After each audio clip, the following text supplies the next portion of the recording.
నా బిడ్డలు శాశ్వతంగా అభివృద్ధి పదం వైపు నడవాలి అని ఆశీర్వదించే తెలంగాణ తల్లిని ఈరోజు తెలంగాణ సమాజం ప్రతిష్ఠించుకుంది. అందుకే ఈరోజు తెలంగాణ అభివృద్ధి పదం వైపు నడుస్తుంది. అన్నిటికంటే ముఖ్యంగా కులగణన. ఈరోజు తెలంగాణ సమాజంలో తెలంగాణ ఈ దేశానికి ఆదర్శంగా ఉండే విధంగా జరగబోయే జనాభా లెక్కలలో కులగణను చేర్చాలనే డిమాండ్తో దేశానికి ఆదర్శంగా ఉండే విధంగా ఈరోజు తెలంగాణ రాష్ట్ర ప్రభుత్వం కులగణన చేపడుతుంది. దాదాపుగా 98% కులగణన పూర్తి అయ్యింది. ఇంకొక 2% ఉంది. ఆ 2% పూర్తి చేస్తే తెలంగాణ సమాజానికి సంబంధించిన ఎక్స్రే కాదు, మెగా హెల్త్ చెకప్ అవుతుంది. తద్వారా 100% పక్కా లెక్కలతో కురుమ సోదరులు ఎంతమంది ఉన్నారో లెక్క తేల్చి రాబోయే స్థానిక సంస్థలలో కావచ్చు, శాసనసభ ఎన్నికల్లో కావచ్చు, ఏ మాత్రం అవకాశం వచ్చిన పార్లమెంటులో కూడా కురుమ సోదరుల ప్రాతినిధ్యం పెంచి శాశ్వతంగా రాజకీయాలలో మీకు ఒక అవకాశాన్ని కల్పించడానికి మన ప్రభుత్వం ముందుకు వస్తుంది. మొన్న జరిగిన శాసనసభ ఎన్నికల్లో ఇటు కురుమ సోదరులకు అటు యాదవ సోదరులకు చెరి 2 అసెంబ్లీ టికెట్లు ఇచ్చినాం. 6 నెలల ముందే చెప్పిన బీర్ల ఐలయ్య చెప్పినట్టు సరితమ్మ గద్వాల్లో సరితమ్మ గాని ఐలయ్యకు గాని టికెట్ 6 నెలల ముందే నేను పిలిచి చెప్పిన, మీరు ఎవరి దగ్గరికి వెళ్లాల్సిన పని లేదు, ఎవరి ముందల చేతి జోడించాల్సిన పని లేదు, మీ టికెట్ మీ ఇంటికి వస్తుంది, ప్రజలలో ఉండండి, ప్రజలతో మమేకం అవ్వండి అని. ఇవాళ కురుమ సోదరులకు 2, యాదవ సోదరులకు 2 టికెట్లు పార్టీ పరంగా కేటాయించడం జరిగింది. కానీ మా సరితమ్మ అతి తక్కువ మార్జిన్తో ఈరోజు ఓడిపోయింది. గెలిపించనుంటే బాగుండేది.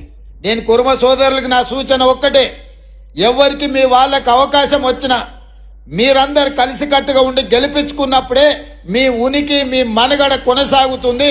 రేపు ఏ రాజకీయ పార్టీ అయినా మీకు టికెట్ ఇస్తుంది. లేకపోతే ఏమంటారు, కురుమ సోదరులకు టికెట్ ఇస్తే గెలిచే అవకాశాలు తక్కువ ఉంటాయి కాబట్టి ఆ టికెట్లు తీసి ఇంకొకరికి ఇవ్వండి అనే ప్రమాదం ఉంది. ఈ ప్రమాదాన్ని మీరు అర్థం చేసుకోండి. గెలిచిన ఎంబడి 4 విప్పులను వేస్తే, ఒకటి కురుమ సోదరుడు బీర్ల ఐలయ్యకు మొదటిసారి ఎమ్మెల్యేగా గెలిచిన విప్పుగా వేసినాం. ఆది శ్రీనివాస్ కాపు సోదరుడికి వేసినాం. అడ్లూరి లక్ష్మణ్ మాదిగ సోదరుడిని విప్పు చేసినాం. డాక్టర్ రామచంద్ర నాయకు ఒక గిరిజన సోదరుడికి. ముఖ్యమంత్రిగా విప్పులే నా కళ్ళు నా చెవులు. ఎందుకంటే నాకు స్పీకర్కు మధ్యలో అనుసంధానం చేసేదే విప్పులు. అలాంటి పదవుల్లో 2 బలహీన వర్గాలు, ఒక దళితుడు, ఒక గిరిజన్ని, 4కి 4 సామాజిక న్యాయము, 4 సామాజిక వర్గాలకు అవకాశం కల్పించి ఈరోజు వాళ్ళని అందరిని కూడా ముందుకు తీసుకెళ్లడానికి ప్రయత్నం చేస్తున్నాం. ఇవాళ బీర్ల ఐలయ్య విప్ అయిందంటే మీరు ఎమ్మెల్యేగా గెలిపించండు కాబట్టి ఇవాళ విప్ అయిండు. ఇవాళ విప్ అయిండు కాబట్టి ఈ ప్రభుత్వాన్ని మొత్తం దొడ్డి కొమరయ్య భవన్ దగ్గరికి ఎగ్గే మల్లేశం ఎమ్మెల్సీగా ఉన్నాడు, బీర్ల ఐలయ్య ఎమ్మెల్యేగా ఉన్నాడు కాబట్టి ఇవాళ వేలాది మంది మీరు రావడమే కాదు, రాష్ట్ర ప్రభుత్వాన్ని మొత్తం దొడ్డి కొమరయ్య ప్రాంగణానికి తీసుకొచ్చి మీ సమస్యలను మా దృష్టికి, ప్రభుత్వం నుంచి మీ సమస్యల్ని పరిష్కరించడానికి ప్రయత్నం చేస్తుండ్రు. దీని అర్థం పరమార్థం, వచ్చిన అవకాశం వదులుకోవద్దు. మీ బిడ్డల్ని మీరు గెలిపించుకున్నప్పుడే మీ యొక్క ప్రాధాన్యత కనిపిస్తుంది. రాజకీయ పార్టీలు మీకు గౌరవం ఇస్తాయి, మీకు అవకాశాలు వస్తాయి. అట్లా మీరు చేసుకోకపోతే మీకు మీరే నష్టాన్ని తెచ్చుకున్న వాళ్ళు అవుతారు. ఇవాళ నేను మీకు ఒక మాట చెప్పదలుచుకున్న, పక్క రాష్ట్రంలో సిద్ధరామయ్య గారు ఈరోజు ముఖ్యమంత్రిగా 3వసారి, 40 ఏళ్ళు 50 ఏళ్ళు సుదీర్ఘ రాజకీయాలలో మచ్చలేని నాయకుడిగా ఒక కురుమ సోదరుడు ముఖ్యమంత్రిగా రాణిస్తున్నాడు అని అంటే కాంగ్రెస్ పార్టీ అవకాశం ఇచ్చింది. ఆ అవకాశాన్ని వారు అందిపుచ్చుకున్నారు. కర్ణాటక రాష్ట్రంలో ఈరోజు కాంగ్రెస్ గెలుస్తుంది అని అంటే సిద్ధరామయ్య గారి నాయకత్వంలో కాంగ్రెస్ పార్టీ గెలిచింది అని ఢిల్లీ గుర్తించి వారిని ముఖ్యమంత్రిని చేసింది.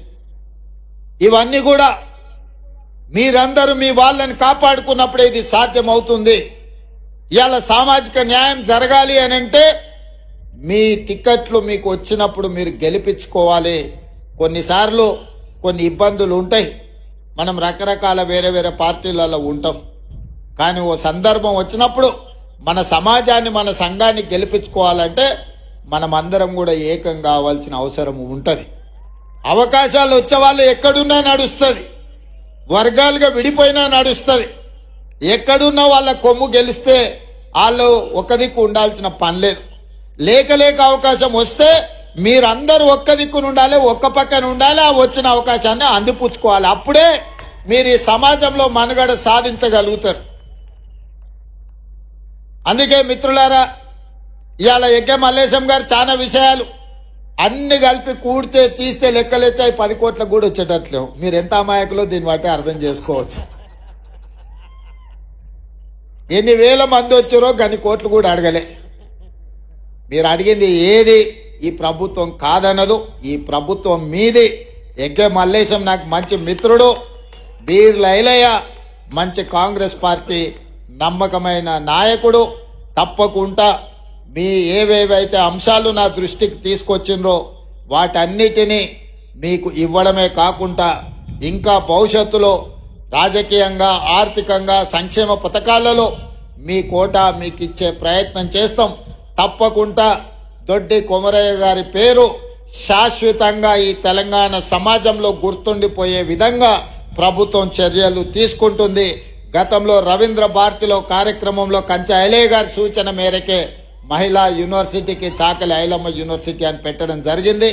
వారు ఈరోజు ఏదైతే అంశాన్ని గుర్తు చేసిండ్రో తప్పకుండా రాష్ట్ర ప్రభుత్వం ఆలోచన చేస్తుంది.